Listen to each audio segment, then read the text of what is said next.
समस्त बंगवासी को अभिनंदन जनइबी जोपरी भाव से गोटे परिवर्तन आज देखई समग्र भारत वर्ष से आज गोटे दिग निर्धारण कर जो कथा आप पचारि तार मोर राजनैतिक जीवन जो दीर्घ दिन अभिज्ञता मुझे देखी तल स्तर में कार्य करने भितर देखी मुझे क्षमतार 15 वर्ष थी मंत्री थी मुझे देखी कथाटी हूँ जो सरकार टे गठन हुए उपरे सरकार लोकों कौन भल करुच्ची कौन मंद करुच्ची लोकों प्रो पीपल वर्क जी करुच्ची गुरुत्वपूर्ण समस्त गुरुत्वपूर्ण हूँ तल स्तर में सरकार बा दलर कथा को कौपरी भाव में साधारण लोकों को पाखे पहुंचा जाउची साधारण लोकों को किपरि भाव में जोड़िकी रखा जाउची। यदि टीएमसी कथा देखा ताहले आपण देखिबे 15 वर्ष तले टीएमसी पश्चिम बंगाल में दीर्घ दिन जो वामपंथी सरकार थिला लेफ्ट गवर्नमेंट थिला तार जो अराजकता थिला जोपरि भाव कर्मी मानकर सिंडिकेट हो जाइथिला कर्मी मानकर जो प्रादुर्भाव थिला ता विरुद्ध रे जो जन असंतोष थिला ताकू टीएमसी सेतेबेले ग्यादर करिथिला एवं ममता नेतृत्व में टीएमसी सेतेबेले निर्वाचन जीतिथिला।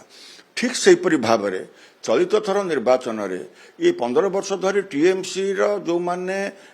वर्कर अच्छा तल स्तर में से माने साधारण लोकों सहित जोड़ी होगी रहिबार प्रक्रिया सहित से माने नथिले से माने साधारण लोकंकर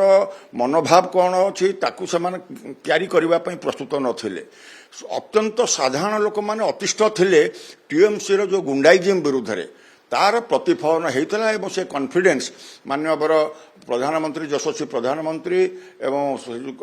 गृहमंत्री अमित शाह जी जो विश्वास लोकों भितर देले जे टीएमसी गुंडाराज विरुद्ध में आपण मैंने एक हुंतु एवं आपण मानक से सुरक्षा दिज्व तार प्रतिफलन आज होती केंद्रीय बाहिनी जो 2 लाख ऊर्ध्व केंद्रीय बाहिनी प्रति गाँ गाँव में जो भोटर्स भोट हुए भोट बेले आपड़ देखिए पुलिस प्रशासन कहतु बा सुरक्षा बल पोलिंग बूथ पाखे रुहति 100 मीटर दूर भितर से किपरि आईन श्रृंखला कथाटा देखती किंतु गाँव लोक भोट आसवाई जो प्रक्रियाटा थाए से कथाटी टीएमसी ता कब्जा भितर को नहीं से कथाटा को आज भांगी दबार सक्षम है जो आम निर्वाचन कमिशन नेतृत्व में जो कार्यक्रम रहा जो सुरक्षा बल जो डिप्लॉयमेंट है ता लोकों भीतर गोटे कॉन्फिडेंस देला एवं टीएमसी जो गुंडाराज विरुद्ध में टीएमसी जो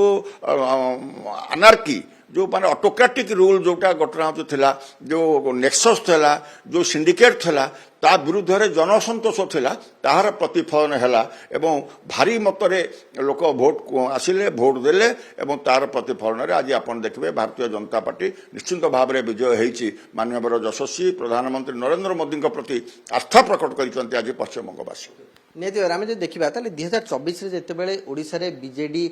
शासन क्षमतार गला से समय अनेक नरेसन तैयारी होता अनेक परसेप्शन डेभलप कला जे एटी गोटे कोटेरी काम करुच्ची किसी निर्दिष्ट व्यक्ति अच्छा जो माने कि बीजेडी की परिचालना करुँच हाईजैक करुँच तो ये नरेसन प्रतिफलन बंगर भी देखा मिली कि सेठी भी एभली कोटेरी किसी रही जार प्रतिफलन साधारण लोके देखिले निश्चित आपण बंगर ओडिशार निर्वाचन 24 मसीहार निर्वाचन को देखिए बंगर निर्वाचन को देखिए ये हूँ गोटाए धारा ओडिशा रे एठी जोपरि भाव में दल परिचालित होउथला एवं दलर नवीन बाबू केते अनेक भल काम करचंती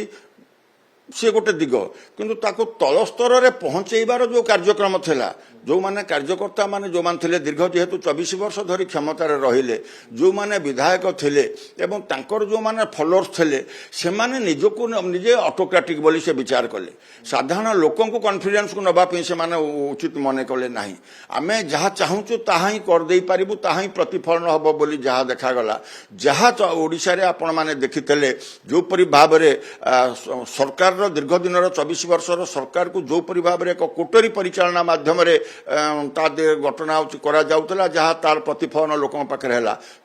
ठीक सेम कथा आज प्रतिफलित होती पश्चिम बंगाल आउटे कथा जे वर्तमान समय बीजेडी अनेक कथा कहूँ जे आमे पुणी थरे आज जदि निर्वाचन हुए गतकाली प्रमिला मल्लिक कहते बीजेडी जितिबो जे प्रकृत पक्षे आपण तो बीजेडी रे बहुत दिन धरी थिले पाखरु देखिचंती सेठिकार दल किभली परिचालन हुए ताकु मध्ये देखिचंती तो वर्तमान समय बीजेडी रो फेरिबा संभावना केते रही बा दल किभली भाव में ग्रहणीयता रही एबे भी ନା ଦେଖନ୍ତୁ ସିଏ ଗୋଟେ ଦଳ ବିରୋଧ ଦଳରେ ଅଛନ୍ତି, ଗ୍ରହଣୀୟତା କ'ଣ ଅଛି ନ ଅଛି କଥା ନୁହେଁ। ଏଇଥିପାଇଁ ଫେରିବା ଏତେ ସହଜ ହେବ ନାହିଁ, କାହିଁକି ନା ଭାରତୀୟ ଜନତା ପାର୍ଟିର ଯେଉଁ କୋର୍ ୱାର୍କ, ଭାରତୀୟ ଜନତା ପାର୍ଟିର ତଳସ୍ତର ପର୍ଯ୍ୟନ୍ତ ଯେଉଁ କାର୍ଯ୍ୟ, ଭାରତୀୟ ଜନତା ପାର୍ଟିର ବୁଥ୍ ଲେଭେଲ୍ ଅର୍ଗାନାଇଜେସନ୍ ପର୍ଯ୍ୟନ୍ତ ଯେଉଁ କାର୍ଯ୍ୟ, ସରକାରଙ୍କର ଯୋଜନାକୁ ତଳ ସ୍ତରରେ ଲୋକଙ୍କ ପାଖେ ପହଞ୍ଚାଇବା ପାଇଁ, ଆଦୃତ କରାଇବା ପାଇଁ ଯେଉଁ ଘଟଣା ହେଉଛି ନିର୍ଦ୍ଦିଷ୍ଟ ପ୍ରୋଗ୍ରାମେଟିକ୍ ୱାର୍କ, ତାକୁ କାଉଣ୍ଟର କଲା ଭଳିଆ ସାଂଗଠନିକ କାର୍ଯ୍ୟକ୍ରମ ବିଜୁ ଜନତା ଦଳର ନାହିଁ। ତେଣୁ ଏଇ କଥାଟାକୁ ସେ ଯେତେ ଚାହିଁଲେ ମଧ୍ୟ ଏଇ କଥାଟା ଏତେ ସମ୍ଭବ ହେବ ନାହିଁ। ଏଇଥିପାଇଁ ପ୍ରତ୍ୟେକ କାର୍ଯ୍ୟରେ ଯେଉଁ ବାଟରେ ଭାରତୀୟ ଜନତା ପାର୍ଟି ଆମ ସଂଗଠନ କରୁଛି, ଲୋକଙ୍କ ପାଖକୁ ଯାଉଛି, କାଉଣ୍ଟର କରିବା ପାଇଁ ସେହିପରି ଭାବରେ ସାଂଗଠନିକ କାର୍ଯ୍ୟକ୍ରମ ଯେହେତୁ ଦୃଶ୍ୟ ହେଉନାହିଁ, ତେଣୁ ସେ ଯେତେ ବାହାସ୍ଫୋଟ ମାରିଲେ ମଧ୍ୟ ତାହା ବର୍ତ୍ତମାନ ଫଳପ୍ରଦ ହେବ ନାହିଁ।